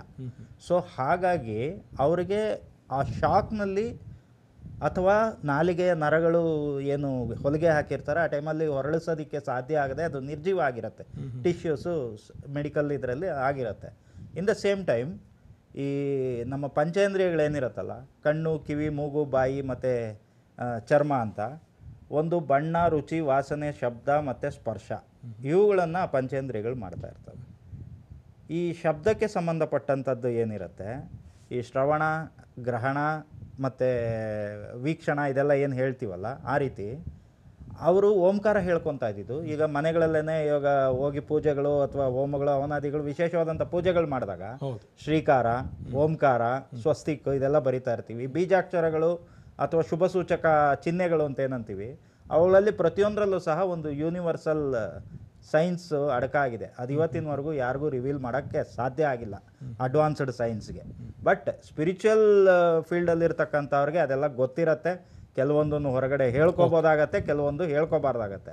ಅವ್ರು ಯಾವಾಗ ದಿನ ಹೋಗಿ ಓಂಕಾರನೇ ನೋಡಿ ಓಂಕಾರನೇ ಉಚ್ಚಾರಣೆ ಮಾಡಿಕೊಂಡು ಅದು ಅವರು ನಾಲಿಗೆಯಲ್ಲೇ ಹೇಳ್ಕೊಂಡ್ರೋ ಅಥವಾ ಮನಸ್ಸಿನಲ್ಲೇ ಸ್ಮರಣೆ ಮಾಡಿಕೊಂಡ್ರೋ ಅದು ಖಂಡಿತವಾಗ್ಲೂ ಅವರ ದೇಹದೊಳಗಡೆ ಒಂದು ಎನರ್ಜಿನ ಫಾರ್ಮ್ ಮಾಡಿರುತ್ತದು. ಈ ಮೆಡಿಕಲ್ ಸೈನ್ಸಲ್ಲಿ ಇಮ್ಮಿಡಿಯೇಟಾಗಿ ರಿಸಲ್ಟ್ ಸಿಗ್ಬೋದು, ಬಟ್ ಅದು ಪರ್ಮನೆಂಟಾಗಿ ಸಿಗತ್ತೆ ಅಂತ ಹೇಳಲಿಕ್ಕಾಗಲ್ಲ. ಬಟ್ ಈ ಸ್ಪಿರಿಚುವಲ್ ಇದರಲ್ಲಿ ಬಂದು ಸಿಗೋದಕ್ಕೆ ಇಮಿಡಿಯೇಟಾಗಿ ಸಿಗದೆ ಇರ್ಬೋದು, ಬಟ್ ಡೆಫಿನೆಟಾಗಿ ಸಿಗತ್ತೆ ಮತ್ತು ಪರ್ಮನೆಂಟಾಗಿ ಸಿಗತ್ತೆ ಅನ್ನೋದಕ್ಕೆ ಇದೊಂದು ಉದಾಹರಣೆ. ಓಕೆ ಡಾಕ್ಟರ್, ಒಂದು ವಿಚಾರ ಇತ್ತು ಆಗಲೇ ಸೋಮೇಶ್ವರ್ ಹೇಳ್ತಾ ಇದ್ರು, ಇಲ್ಲ ತುಂಬ ವರ್ಷಗಳ ನಂತರದಲ್ಲಿ ದೇಹದಲ್ಲಿ ಯಾವುದಾದ್ರೂ ಒಂದು ಭಾಗ ನಿಷ್ಕ್ರಿಯ ಆದರೆ ಮೆದುಳು ಕೊಡುವಂಥ ಸಂದೇಶನ ಅದು ಒಪ್ಕೊಳ್ಳೋದಿಲ್ಲ, ಆ ಥರ ಕೆಲಸ ಮಾಡೋದಿಲ್ಲ ಅನ್ನುವಂಥ ಆ ಸಾಧ್ಯತೆ ಏನಾದರೂ ಇದೆಯಾ ಅಂತ ನಿಮ್ಮ ಜೊತೆಗೆ ಮಾತಾಡಿಸ್ತೀನಿ. ಜೊತೆಗೆ ಅವರ ಈಶ್ವರಪ್ಪ ಅವರೊಬ್ಬ ಫ್ರೆಂಡ್ ಇದ್ದಾರೆ, ಅವರಂತಹ ಕಷ್ಟ ಕಾಲದಲ್ಲಿ ಓಡಿ ಬಂದು ನೀರು ಕೊಡುವಂದ್ರೂ ನೀರು ಕೊಡದೆ ಸತಾಯಿಸಿರುವಂಥ ಫ್ರೆಂಡು ಕೂಡ ನಮ್ಮ ಜೊತೆಗೆ, ಅವರು ನಮ್ಮ ಜೊತೆ ಜಾಯ್ನ್ ಆಗ್ತಾರೆ ಚಿಕ್ಕ ಬ್ರೇಕ್ ಆದಮೇಲೆ. ವಿಶೇಷ ಕಾರ್ಯಕ್ರಮಕ್ಕೆ ಮತ್ತೆ ಸ್ವಾಗತ. ಡಾಕ್ಟರ್ ಆಗಲೇ ಹೇಳ್ತಾ ಇದ್ರಿ, ವಾಯ್ಸ್ ಬಾಕ್ಸ್ ಅನ್ನೋದು ಹಾಳಾಗಿರದೆ ಹೋದರೆ ತುಂಬ ವರ್ಷಗಳ ನಂತರದಲ್ಲೂ ಮತ್ತೆ ಮಾತು ವಾಪಸ್ ಬರುವಂಥ ಸಾಧ್ಯತೆ ಇದೆ ಅಂತ ಹೇಳಿ, ಇಲ್ಲಿ ಇವ್ರು ನಾಲಿಗೆಗೆ ಏಟಾಗಿತ್ತು, ತದನಂತರದಲ್ಲಿ ಬಂದಿದೆ ಅನ್ನುವಂಥ ಅಭಿಪ್ರಾಯನ ಹೇಗೆ? ಈಗ ನಾಲ್ಗೆಗೆ ಏಟಾಗಿತ್ತು, ಅದಕ್ಕೆ ಹೊಲಿಗೆ ಹಾಕಿದ್ರು, ಹೊಲಿಗೆ ಅದು ನಾಲ್ಗೆದ ನರ ಮತ್ತು ರಕ್ತಸ್ರವಣ ಸರಿಗಿದ್ರೆ ನಾಲ್ಗೆ ತಿರ್ಗಾ ರಿಕವರ್ ಆಗೋ ಸಾಧ್ಯತೆ ಇರುತ್ತೆ. ಇಷ್ಟು ಡ್ಯೂರೇಷನ್ ಬೇಕಾಗುತ್ತೆ? ಇಷ್ಟು ಡ್ಯೂರೇಷನ್ ಬರೋದಕ್ಕೆ ಕಾರಣಗಳು ಬೇರೆ ಇರುತ್ತೆ, ನಾಲ್ಗೆದೇ ಕಾರಣ ಇರಲ್ಲ. ಮತ್ತು ವಾಯ್ಸ್ ಬಾಕ್ಸ್, ಧ್ವನಿ ಬರೋದು ವಾಯ್ಸ್ ಬಾಕ್ಸಿಂದ, ಉಚ್ಚಾರಣೆ ಬರೋದು ನಾಲ್ಗೆಯಿಂದ. ಈಗ ನಾಲ್ಗೆದು ಮತ್ತು ಧ್ವನಿ ಪೆಟ್ಟಿಗೆದು ಮೊದಲನೇ ಕಾರ್ಯ ಮಾತಲ್ಲ, ಊಟ ಮಾಡೋದು. ಅಂದರೆ ನಾವು ತಿನ್ನುವಂಥ ಆಹಾರ ಅದನ್ನು ಬಾಯಲ್ಲಿ ಎಲ್ಲ ಕಡೆ ಹರಡಿ ನಮಗೆ ಅಗಿಯುವಂಥ ಮಾಡೋದು ನಾಲ್ಗೆ. ಮತ್ತು ತಿನ್ನುವ ಆಹಾರ ಶ್ವಾಸಕೋಶದಲ್ಲಿ ಹೋಗ್ದಲ್ಲೇ ಇರಲಿ ಅಂತ ವಾಯ್ಸ್ ಬಾಕ್ಸ್ ಬಂದಿರೋದು. ಪ್ರತಿಯೊಂದು ಪ್ರಾಣಿಗೂ ಒಂದು ವಾಯ್ಸ್ ಬಾಕ್ಸ್ ಇರುತ್ತೆ, ಪ್ರತಿಯೊಂದು ಪ್ರಾಣಿಗೂ ಮಾತಿರಲ್ಲ, ಅದರದೇ ಅಂತ ಒಂದು ಮಾತಿರುತ್ತೆ. ನಾಯಿ ಬೊಗಳುತ್ತೆ, ಶಬ್ದ ಅದೇ ಇರುತ್ತೆ. ಈಗ ಅವರು 22 ವರ್ಷ ಊಟ ಮಾಡ್ತಾ ಇದ್ರು ಅಂದರೆ ನಾಲ್ಗೆ ಮತ್ತು ವಾಯ್ಸ್ ಬಾಕ್ಸ್ ಕೆಲಸ ಮಾಡ್ತಿತ್ತು. ಅವ್ರಿಗೆ ಮಾತು ಬರದೇ ಇರೋದಕ್ಕೆ ಕಾರಣ ಬೇರೆ ಇತ್ತು. ಅದು ಏನು ಕಾರಣ ಅವಾಗ ನೋಡಿದ್ದಂಥ ವೈದ್ಯರು, ಮರಳಿ ತಪಾಸಿದಂಥ ವೈದ್ಯರು ಅವ್ರು ಹೇಳಬೇಕು. ಮಾನಸಿಕ ಕಾರಣಗಳಿರ್ಬೋದು, ನರದ ಕಾರಣಗಳಿರ್ಬೋದು, ಯಾವುದೋ ಬೇರೆ ಕಾರಣಗಳಿರ್ಬೋದು. ಆದರೆ ವಾಯ್ಸ್ ಬಾಕ್ಸ್ ಫಂಕ್ಷನ್ ಮತ್ತು ನಾಲ್ಗೆ ಫಂಕ್ಷನ್ ಸರಿ ಇದೆ ಅಂದರೆ ಅವರು ಊಟ ಮಾಡ್ಕೊಂಡಿದ್ರು. ಅಕಸ್ಮಾತ್ ವಾಯ್ಸ್ ಬಾಕ್ಸ್ ಪೆಟ್ಟಾಗಿ ನರ ಹೋಗಿದೆ ಅಂದರೆ ಆಸ್ಪಿರೇಷನ್ ಅಂತ ಆಗುತ್ತೆ, ಅಂದರೆ ತಿಂದಿದ್ದ ಆಹಾರ ಶ್ವಾಸಕೋಶದಲ್ಲಿ ಆಗುತ್ತೆ, ನ್ಯೂಮೋನಿಯಾ ಆಗುತ್ತೆ, ಜೀವಕ್ಕೆ ತೊಂದರೆ ಆಗುತ್ತೆ. ಅದು ಆಗಿಲ್ಲ ಅವ್ರಿಗೆ. 22 ವರ್ಷದಿಂದ ನಾರ್ಮಲ್ ಆಗಿ ಊಟ ಮಾಡಿಕೊಂಡು ಬದುಕೊಂಡಿದ್ದಾರೆ, ಮಾತೊಂದು ಆಡ್ತಾ ಇಲ್ಲ ಅಂದರೆ ಎಲ್ಲೋ ಬೇರೆ ಅವ್ರಿಗೆ ಅದರ ನಿಜ. ಈಶ್ವರಪ್ಪ ಅವರೇ, ಈ ಕರಡಿ ದಾಳಿ ಆಯ್ತಲ್ಲ, ದಾಳಿ ಆದ್ಮೇಲೆ ಜಾಸ್ತಿ ಭಯ ಆಗಿತ್ತಾ? ಭಯ ಏನೂ ಇಲ್ಲ. ಅವತ್ತು ಒಂದು ದಿನ ಕರಡಿ ಹತ್ರ ಜಗಳ ಮಾಡಿದ್ದೊಂದು ಬಿಟ್ಟರೆ ನನಗೆ ಭಯನೇ ಇಲ್ಲ. ಕರಡಿ ದಾಳಿ ಮಾಡಿದ್ಮೇಲೂ ಭಯ ಇರಲಿಲ್ಲ? ನನಗೆ ಭಯನೇ ಇಲ್ಲ. ಅವನು ಉಳಿದು ಬಂದಿರೋದು. ಹೊಡೆದು ನಾನು ದಾರಿಯಲ್ಲಿ ರಸ್ತೆಯಲ್ಲಿ ಬರಬೇಕಾದ್ರೆ ಈ ಸಿದ್ದಪ್ಪ ಅಂದನು ಅಲ್ಲಿ ಕುರಿ ಹತ್ರ ಇದ್ದ, ಕರೆದ ಬಾರಪ್ಪ ಇರಲಿ ಅಂತ. ಅವಾಗ ಹಿಂಗೆ ಹೋದ, ಹಿಂಗೆ ಗಂದೆ ನಾನು ಇದೆಲ್ಲ ಒಣಗಿ ಹೋಗಿತ್ತು, ರಕ್ತ ಸುರಿತಾ ಇರೋದು. ಹಿಂಗೆ ಒಂದು ಪಂಚೆಯ ಹಿಂಗೆ ಇಟ್ಕೊಂಡು ಹಿಂಗೆ ನೋಡ್ಕೊಂಡು ಹಿಂಗೆ ಆಗ ನಿಂತ್ಕೊಂಡು ಹಿಂಗೆ ಅನ್ಬೇಕಾದ್ರೆ ಬಂದು ನೋಡಿದ ಅಂತ ತೋರಿಸ್ತೆ ಈತನಿಗೆ. ಆ ಜಗ್ಗನೆಲ್ಲ ಒಂದು ತೊಟ್ಟು ನೀರು ಬತ್ತು ಕುಳಿತೀವಿ ಒಣಗಿತ್ತೆ ಅಂತ ಅಂತ ಅಂದ್ಬಿಟ್ಟು ಆ ಜಗ್ಗನೆಲ್ಲ ನೀರು ಕೂಡ ಬರ್ತದೆ, ವಾಪಸ್ ಹೋಗ್ಬಿಟ್ಟ ಈತ. ನಿಜ. ಏನಾಯ್ತು ಅವತ್ತು? ಕುರಿತಾವ ಇದ್ದು ಸಹ ಕುರಿ ಅಡವಿಯಾಗಿದ್ದು. ಇವರು 6 ಗಂಟೆಗೆ ಹೋದರು, ಇದೇ ಕರಡಿ ಕಡಿತಲ್ಲ ಬಗಳ್ಕೆ ಅಂದು ಗೋಳಾಡ್ಕೊಂತ ಬಂದ. ನಾನು ಹೊರಗಡೆ ಅಂತ ಹೋದೆ, ಕುರಿ ಬಿಟ್ಟು ಅಷ್ಟು ದೂರ ಬರ್ತದ್ರೆಲ್ಲ ಕರೆದ್ರು. ಕರಿತುವ ನಾನು ನೆತ್ತಿಂದ ಎದ್ಬೆಟ್ಗೆನ ಈ ಬಟ್ಟೊಂದು ಬಟ್ಟೆಲ್ಲ ರೋಗ್ತಾಗಿತ್ತು. ನಾನು ಪೀಜ್ ಹೋಗ್ಬಿಟ್ಟು ಎದುರುಬಿಟ್ಟೆ. ನಾನು ಈಶ್ವರಣ್ಣ ಅಂದನೇ ಯಾರು ಅಂದಾನ, ಅಷ್ಟು ಈ ಬಟ್ಟೊಂದು ಬಟ್ಟೆಲ್ಲ ರಕ್ತ. ನೀರೊತ್ತು ಜಗ್ಗನೆಲ್ಲ ಐತೆ. ನಾನು ಪೀಜ್ ಹೋಗ್ಬಿಟ್ಟು ಒತ್ತಕ್ಕಾಗಲಿಲ್ಲ, ಎದುರುಬಿಟ್ಟೆ. ನಾನು ಒಬ್ಬನೇ ಊರಿಗೆ ಹೋಗುವ ಹಂಗಂತ ಅವ್ರು ಊರಿಗೆ ಹೋದ್ರು, ನಾನು ಕುರಿ ತಾಕೋಯ್ತು. ನಾವೊಂದು ವಾರಿಗೆ ಅಲ್ಲ, ಅವತ್ತಿನ ಸೇಡೆಲ್ಲ ಈಗ ತೀರ್ಸ್ಕೊಂಡಿರ್ಬೇಕಲ್ಲ? ಇಲ್ಲ, ಇವರು ಊರವ್ರು ಬೈಯಲ್ಲ ಇವ್ರಿಗೆ ನಾನು ನೀರು ಅಲ್ಲ ಈಗ ಒಂದು ವಾರದಿಂದ ಭಯಕ್ಕೆ ಶುರು ಮಾಡಿದ್ರೆ ಈಗ ಬೈದಿರ್ಬೇಕಲ್ಲ ಈಗ ಮೊದ್ಲು ಮಾತು ಬರ್ತಿರ್ಲಿಲ್ಲ. ಮಾತು ಬರ್ತಿಲ್ಲ ಅವರು ಇದ್ರಾಗ ಅಲ್ಲ ಮತ್ತೆ ಅದೇನೋ ಪದ ಹೇಳಿರಲ್ಲ ಎಂತ ಪಾಪಿ ಅಂತ ಅದನ್ನ ಹೆಂಗೆ ಹೇಳೋರು ಅಲ್ಲ ಈಶ್ವರಪ್ಪ ಅವರೇ ಈಗ ಈಗ ಈಗ ಬೈದಿರ್ಬೇಕಲ್ಲ ಎಲ್ಲ ಸೇಡೆಲ್ಲ ಈಗ ತೀರ್ಸ್ಕೊಂಡು ಅಲ್ಲ ಅದ್ ಹ್ಯಾಕ್ ಬೈತೀರ ಒಂದ್ಸರಿ ಬೈ ತೋರಿಸ್ಬಿಡಿ ನಮ್ಮ ತೋರಿಸ್ಬಿಡಿ ಪ್ರೇಕ್ಷಕರು ನೋಡ್ಲಿ. ಅಲ್ಲ ಬೈರಿ ಚೇಚೆ ಅಲ್ಲ ಅವತ್ ಭಯನೇ ಆಗಿರ್ಲಿಲ್ಲ ನಿಮ್ಗೆ? ಅವತ್ತು ಭಯನೇ ಇಲ್ಲ ಸರ್. ಒಬ್ಬನೇ ಅಲ್ಲಿಂದಲೂ ಹಿಡ್ಕೊಂಡು ರಕ್ತ ಹೆಜ್ಜೆಗೂ ರಕ್ತ. ಇಡೀ 6-7 ತಿಂಗಳು ಆ 3 ಕಿಲೋಮೀಟರ್ ಏನಿತ್ತು ಅಲ್ಲಿಂದ ನಡ್ಕೊಂಬಂದಿರೋದು. ಇಡೀ ಕಾರಲ್ಲಿ ಜನ ಎಲ್ಲ ಪ್ರತಿಯೊಬ್ಬರು ನೋಡಿದ್ದಾರೆ. ಅಜ್ಜಿ ಕಂಸದಲ್ಲಿ ಯಾರಿಗೂ ಗೊತ್ತಿಲ್ಲ, ಅದು ನೋಡಿಲ್ಲ. ಅಲ್ಲ ಇವರು ನೀವು ಆತ್ಮೀಯ ಸ್ನೇಹಿತರ? ಭಾರಿ ಸ್ನೇಹಿತರು ಅವ್ರಿಬ್ರು. ಮತ್ತೆ ಅಲ್ಲ ಅದು ಏನೋ ಬೈತಿದ್ರು ಒಂದ್ಸಾರಿ ಬೈ ತೋರಿಸ್ಬಿಡಿ, ಜನ ಕಾಯ್ತಿದ್ದಾರೆ ಪಾಪ.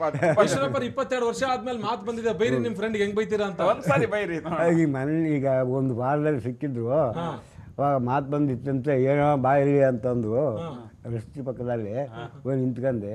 ಈ ಪಾಪಗಿಟ್ಟನೆ ಅವತ್ತು ಎದೆ ಒಣಗಿ ಬಟ್ಟೆ ಹಿಡ್ಕೊಂಡು ನೀರು ಹೊತ್ತು ಬಾರ ಅಂತಂದು ಹಿಂಗೆ ಕೈ ಹಿಂಗಂದು ಕರೆದು ನೀರು ಹೊತ್ತಕ್ಕೆ ಜಗ್ಗನಲ್ಲಿ ತೋರಿಸಿ ಹಿಂಗಂದ್ರು ಕೂಡ ಇಷ್ಟು ನೀರು ಕುಡಿಸ್ತೇ ಹೋದಲ್ಲ ನಿಮ್ಮ ಜನ್ಮಕ್ಕೆ ನಾಚಿಕೆಗಳೇನೋ. ಇವತ್ತು ಜನ್ಮ ಉಳಿದಿತ್ತೆ, ಮಾತು ಬಂದಿತ್ತೆ. ಆ ಪರಮಾತ್ಮ ಮಾತಾಪಿದ್ರು ನನಗೆ ಮಾತು ಕೊಟ್ಟು ಇವತ್ತು ನೀವು ಹಂಚ್ಕೊಳಂಗೆ ಆದರು. ಆಮೇಲೆ ಮುಂದೆ ಪದ ಹೇಳಿದ್ರಲ್ಲ, ಹೇಳಿ ಕೇಳಿಸ್ಕೊಂಡ್ಬಿಟ್ರೆ. ಇಲ್ಲ ಸರ್, ನಾನೇನು ಈಶ್ವರಪ್ಪ ಅವ್ರು ಈಗ ದೇವಸ್ಥಾನ ದೇವರು ಅಂತ ಹೇಳ್ತಿದ್ರಲ್ಲ, ಯಾವ ದೇವ್ರದು? ಎಷ್ಟು ಸರ್ತಿ ಪೂಜೆ ಮಾಡ್ತಿದ್ರಿ? ಹೆಂಗದು ಸಮಯ? ಅದು ನಾವು 1983ರಲ್ಲಿ ಆ ದೇವರು ಕೈ ಮುಕ್ಕೊಂಡು ಅಲ್ಲಿಗೆ ನಮ್ಮ ಅಕ್ಕನ ಕೊಟ್ಟಿದ್ದೆ. ಆ ಗುಡಿ ಓಪನ್ ಆಗಿತ್ತು. ಓಪನ್ ಆಗಿ 2 ವರ್ಷ ಆಗಿತ್ತು ಆ ಗುಡಿ ಕಟ್ಟಿ. ನಾನು ಅಲ್ಲಿ ಹೋದೆ, ಆ ದೇವರಿಗೆ ಕೈ ಮುಗಿದೆ. ನನಗೇನೋ ಮನೋಭಾವ ಬಂತು, ಈ ದೇವರಿಗೆ ನಡ್ಕೋಬೇಕು ಅಂತಂದು ಅಲ್ಲಿಂದ ಮಾತಾಡಿದ್ರು ಕುಪೆಯಿಂದ ಮಾತು ಕೊಟ್ಟು ಆ ಪೂಜೆಯನ್ನು ನಡೆಸೋಕ್ಕೆ ಶುರು ಮಾಡಿದೆ. ಅವತ್ತಿನಿಂದ ನಾನು 83ರಲ್ಲಿ ಆ ಪೂಜೆಗೆ ಆ ಮಂತ್ರಾಕ್ಷರ ತಗೊಂಡು ಆ ಮಾತಾಡು ಕುಪೆಯಿಂದ ನಮ್ಮ ಮನೆಯಲ್ಲಿ ಆ ಥರ ಇಟ್ಕೊಂಡು ನಾವು ಪೂಜೆ ಮಾಡ್ಕೊಂಡು ಬೆಳಿಗ್ಗೆ ಸಾಯಂಕಾಲ ಅಮ್ಮ ಒಂದು ಇದನ್ನು ಪ್ರತಿಜ್ಞೆ ಮಾಡಿಕೊಂಡು ಇವತ್ತಿನಿಗೂ ಇದು ಮಾಡ್ತಾ ಇದ್ದೀವಿ ಸ್ವಾಮಿ. ಸ್ವಾಮೀಜಿ, ಓಂ ಅನ್ನುವಂಥ ಪದನ ಯಾವತ್ತೂ ಪಠಣ ಮಾಡ್ತಿದ್ರಿ ಎನ್ನುವಂಥ ಮಾತು. ಆಮೇಲೆ ದೇವಸ್ಥಾನದ ವಿಶೇಷತೆ ಇದೆ, ಅಲ್ಲಿ ದೇವರಿಲ್ಲ, ಬೇರೆ ಯಾವುದೋ ವಿಗ್ರಹನೋ ಮತ್ತೊಂದೋ ಮಗದೊಂದಿಲ್ಲ.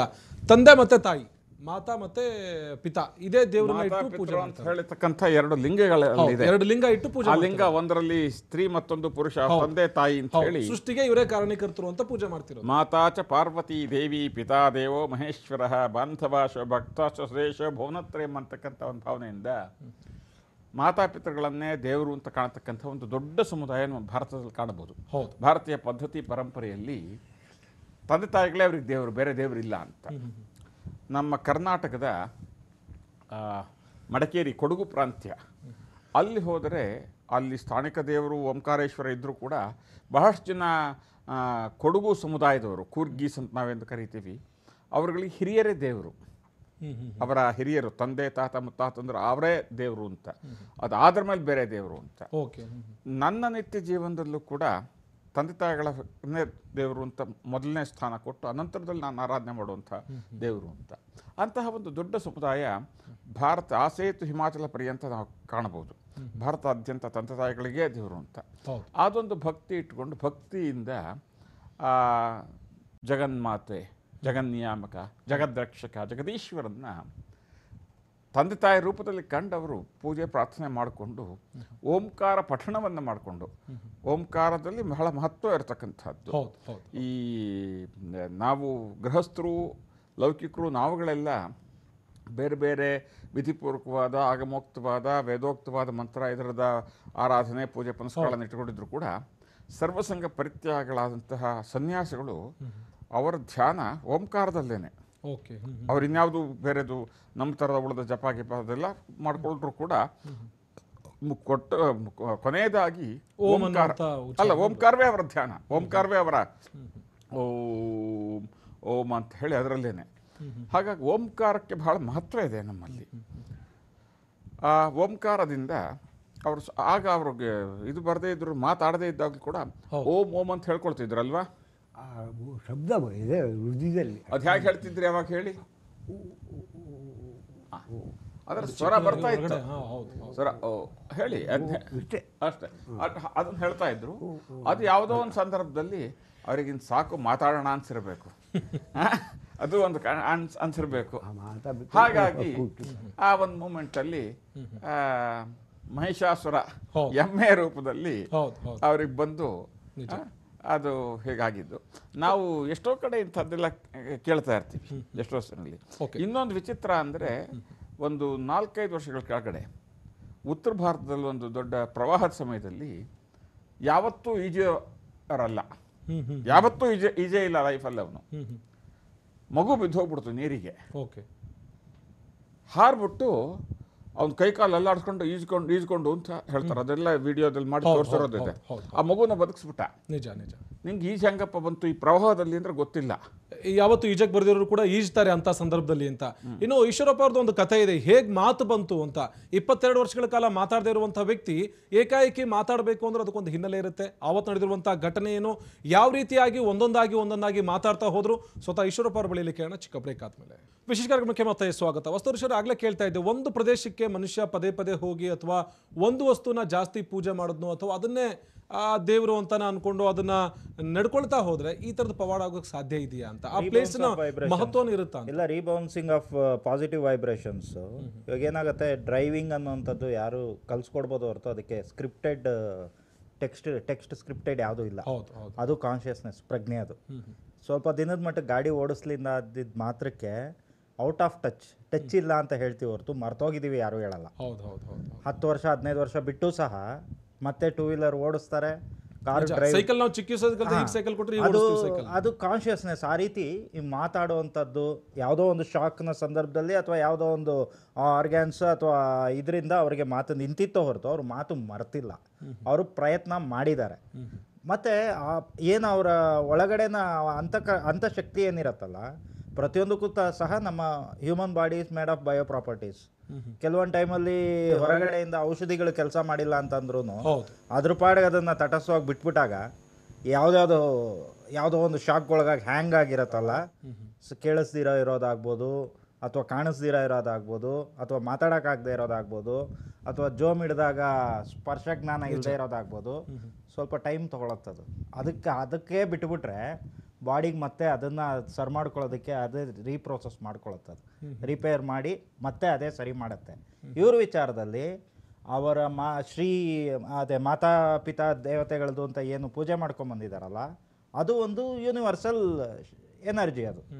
ಸೊ ಅವರು ಒಂದು ಆಬ್ಜೆಕ್ಟ್ನ ಕಾನ್ಸಂಟ್ರೇಟ್ ಮಾಡಿ ಅದ್ರ ಮುಖಾಂತರ ಇವರ ಪಾಸಿಟಿವ್ ವೈಬ್ಸ್ ಏನು ಇವರು ಅಲ್ಲಿ ಡ್ರಾಪ್ ಮಾಡ್ತಾ ಹೋದ್ರು ಅದೊಂದು ಕಡೆಯಿಂದ ಅವ್ರು ಕೊಡ್ತಾ ಹೋಗುತ್ತೆ.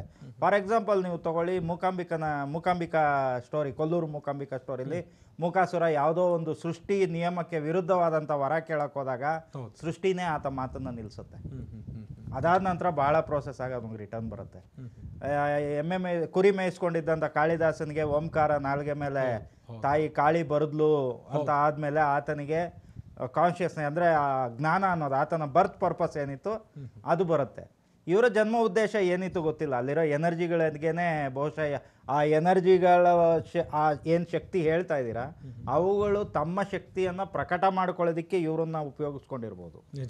ಈ everything happens for A purpose ಅಂತ ಹೇಳ್ತೀವಲ್ಲ, ಈ ರೀತಿ ನಮ್ಮ ಯೂನಿವರ್ಸಲಲ್ಲಿ ಭೂಮಿ ಮೇಲೆ ಬಹಳಷ್ಟು ಇದೆ ಈ ರೀತಿಯಾದಂಥದ್ದು ಅದ್ಭುತಗಳು ನಡೀತಾ ಇರುತ್ತೆ. ಫಾರ್ ಎಕ್ಸಾಂಪಲ್ ಇನ್ನೂ ಒಂದು ಉದಾಹರಣೆ, ಸಿಂಪಲ್ ಆಗಿ ಹೇಳ್ಬೇಕಂದ್ರೆ ಜನಕ್ಕೆ ಅರ್ಥ ಆಗೋ ಥರ, ಮಲಯ ಮಾರುತ ಅಂತ ಕನ್ನಡದಲ್ಲಿ ಒಂದು ಫಿಲಮ್ ಬಂದಿತ್ತು, ಶೃಂಗೇರಿ ಶಾರದೆ ಬಗ್ಗೆ ಇದು ಮಾಡಿ. ಅದರಲ್ಲಿ ಆತ ಎಷ್ಟೆಷ್ಟೋ ಟ್ರೈ ಮಾಡ್ತಾನೆ, ಸಂಗೀತ ಬಂದಿರಲ್ಲ.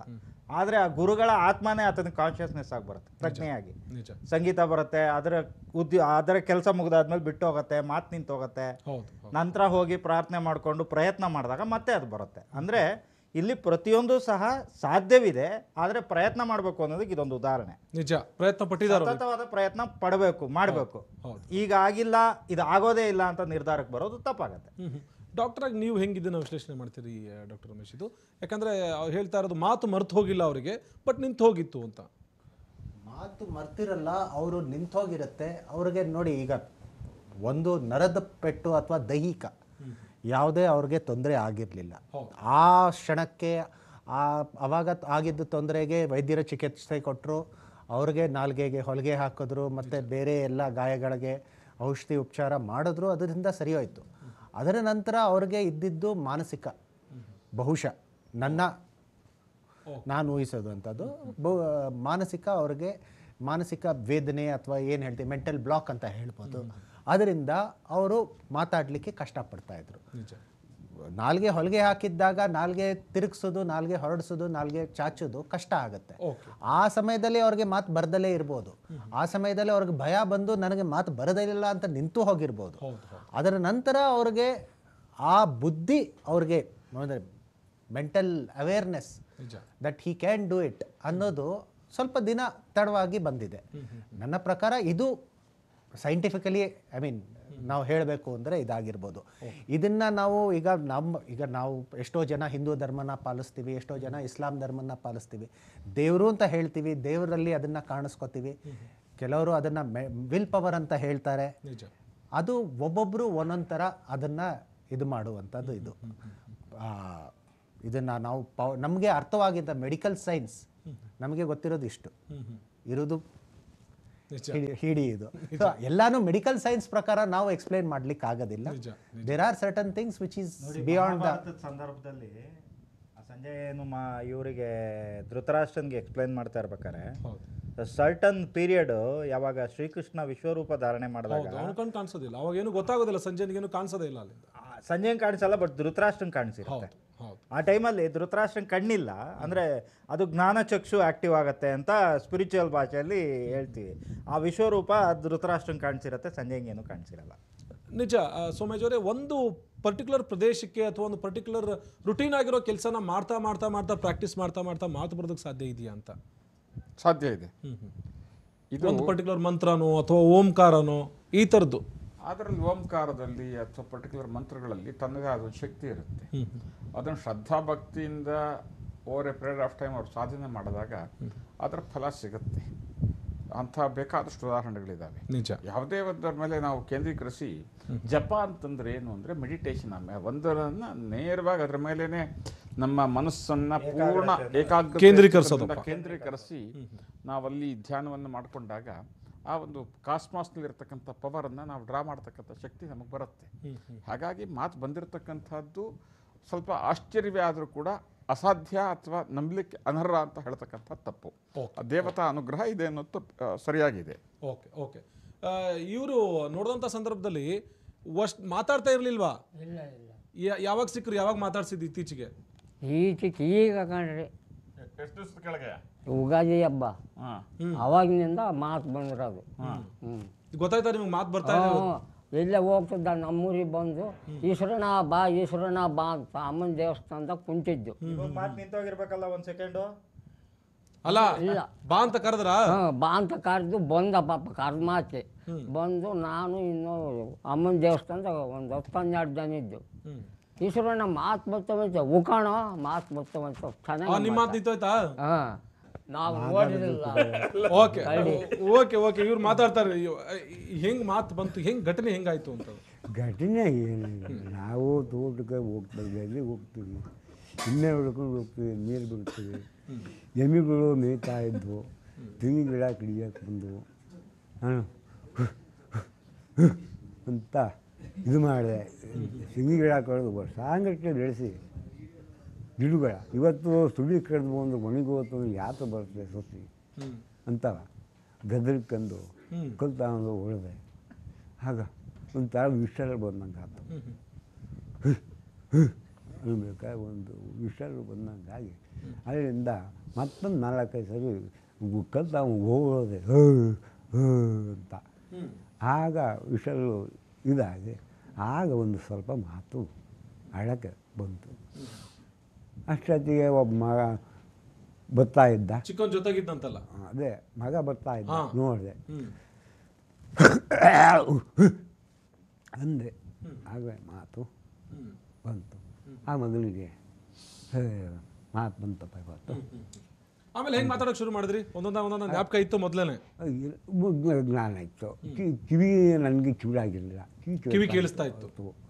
ಫೋನು ಕೂಡ ಮಕ್ಕಳು ಕೊಡೋರು, ಫೋನ್ ಇಟ್ಕೊಂಡು ಅವ್ರು ಹೇಳಿದ ಹ್ಞೂ ಹ್ಞೂ ಅಂದ್ಕೊಂಡು ಇಷ್ಟೇ. ಫೋನ್ ಜೊತೆಗಿದ್ದಾಗ ಅಷ್ಟೇ.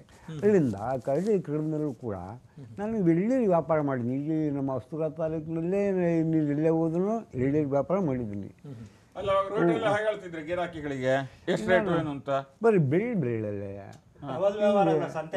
ಇಲ್ಲ ಕೈ ವ್ಯಾಪಾರ, ಕೊಚ್ಚೋದು ಮಾರೋದು. ಅಲ್ಲ ಈಶ್ವರಪ್ಪ ಅವ್ರೆ, ಅವ್ರು ಕೇಳ್ತಾ ಇರೋದು ಈಗ ರೇಟ್ ಹೇಳ್ಬೇಕಿತ್ತ ಎಳ್ನೀರ್ದು ಕೈ ಮಾಡಿ ಹೇಳ್ತಿದ್ರ ರೇಟ್? ಕೈಯಲ್ಲೇ ಹೇಳ್ತಿದ್ದು ನಾನು, ಹಿಂಗೆ ಹಿಂಗೆ ಹಿಂಗೆ ಹಿಂಗೆ. ಬೇರೆ ಏನಾದ್ರು ಮಾತಾಡ್ಬೇಕಾದ್ರೆ ಬರ್ಕೊಡ್ತಿದ್ರಾ? ಬೇರೆಯವರಿಗೆಲ್ಲ ಬರ್ಕೊಡ್ತಿದ್ದೆ. ಓದ್ದರಿಗೆ ಕಾಯಿ ಕಿತ್ಕೊಂಡು ಹೋಗ್ಬೇಕಲ್ಲ ಅವ್ರಿಗೆಲ್ಲ ಕೊಡ್ತಿದ್ದೆ. ಆಮೇಲೆ ಕೆಲಸ ಮಾಡ್ತಿದ್ದೆ ಮಾರ್ಕೆಟಲ್ಲಿ, ಮೂಟೆ ಕೊಡ್ತಿದ್ದೆ. ಇದೇ ನಿಮ್ಮ TV9 ಸಂಸ್ಥೆ ಒಬ್ಬರು ಎಕ್ಸ್ ಎಂಪ್ಲಾಯಿ, ಅವ್ರ ಮಗನಿಗೆ ಹೋಗೋ ಮುಂದೆ 10 ವರ್ಷ ಏನೋ ಇರಬೇಕು.